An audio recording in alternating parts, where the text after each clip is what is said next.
Huwag ninyong ikabahala ang para sa araw ng bukas.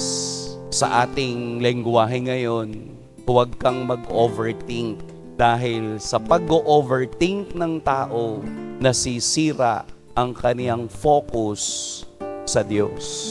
Sa inyo pong pagdarasal ngayon, sa pagpapatuloy ng ating banal na misa, alisin natin muna ang mga bagay na nakawawala ng ating atensyon sa Diyos. Tingnan ninyo, kahit wag niyong isipin, tatakbo pa rin ang panahon. Kahit wag niyong isipin, tatakbo pa rin ang mundo.